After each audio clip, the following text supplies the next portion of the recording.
Hi, I'm Clever Ghoul, but you can call me Nikki.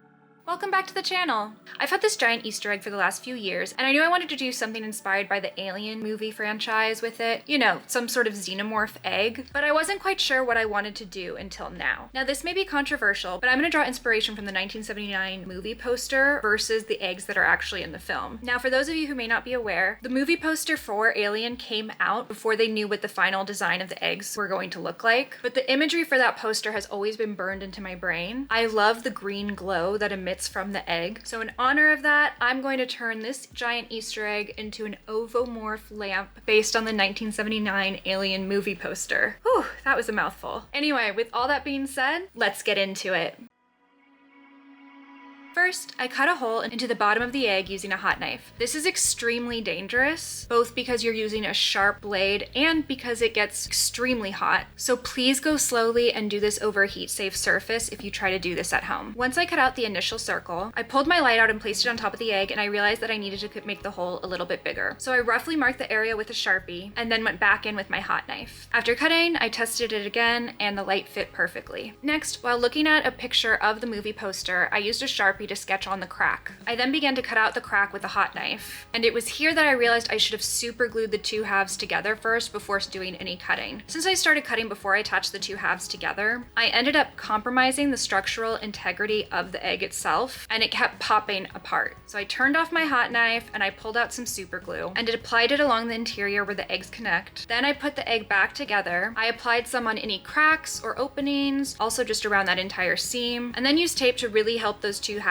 stay together, and I left it to dry for 24 hours before moving on. The next day, I went back in with the hot knife and cut out any remaining pieces. There's two pieces that didn't get fully cut out, and that's because every time I went to cut them out, the egg just kind of kept collapsing and the super glue started to come apart, so I just left them in there for structural purposes. Once everything was to my liking, I pulled out some medium grit sandpaper and sanded off any of those rough melted plastic edges that we had just made. Now it was time to move on to spackle. I stuffed the egg with trash and then filled the crack with folded paper so that none of the spackle would get inside of that crack and end up sealing it off. I applied the spackle both using my gloved hands and a popsicle stick, and I would work in small increments at a time, letting it sit for about 45 minutes to kind of set and then moving on to another section so I didn't end up smudging it with my hand or messing it up anywhere. The spackle needed about 24 hours to set, so I left this alone overnight. The next day, while wearing a mask, I took it outside and sanded down the egg. I wanted it to be a bit more even, but not super smooth, as I wanted to retain some of the texture on the egg. Then I brought it back in and pulled out some quick seal, which I used to patch up any holes or any cracks that were made either during the sanding process or during the spackling process, just again to make it a little smoother in places where it might be needing it. And again, leaving it overnight to cure. The next day, I decided to add in some lumps and bumps all over the egg using some flat back pearls. At first I was going to use hot glue to do this, but I put one down with the hot glue and instantly got one of those cobwebs, which was so hard to see on the white surface, and I realized it would make me absolutely crazy to have to go through one by one with tweezers and a bright light and really peel off each cobweb. So I pivoted and pulled the super glue back out and used that to attach the pearls all over. Again, while super glue may be dry technically in 10 minutes, it still takes another 24 hours to cure. So once again, I left this overnight to sit and fully cure. The next day, I primed it lightly with some hammered brown spray paint, and then I started to apply the Rust-Oleum multi-textured paint, which didn't actually provide much coverage, and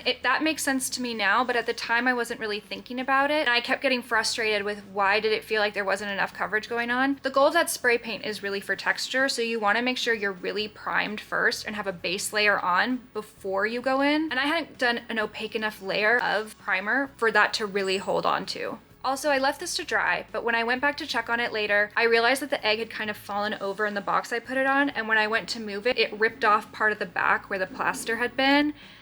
And so I decided to just take a minute and try and pivot and figure out what to do next. So I decided to spray it again. This time I ended up using 2 to 3 coats of a white primer paint spray from Krylon. And because I was worried maybe I hadn't let the primer sit long enough last time, I once again let this sit overnight to dry and fully cure. This time I made sure it wasn't sticking to anything before I left it. Thankfully, that worked. So the next day I added more of the Rust-Oleum textured spray paint and gave it 48 hours to fully dry as per the can instructions, which means it's time for the reveal.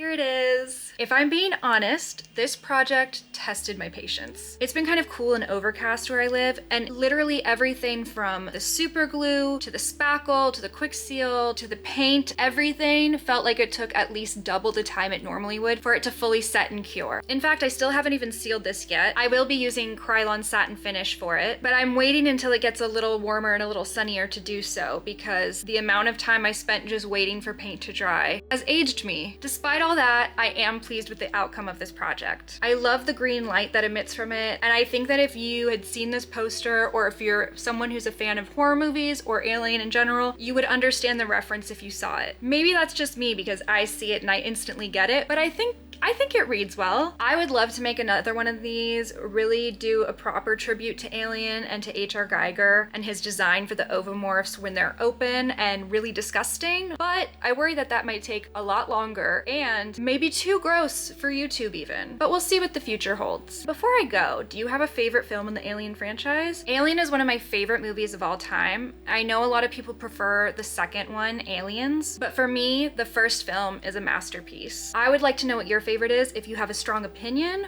I really want to hear about it, so let me know in the comments. And if you've never watched Alien, why are you still sitting here? Go. Just click off and go watch it. I won't be offended. Anyway, thank you so much for watching. Don't forget to like, comment, and subscribe, and I'll see you in the next one. Bye.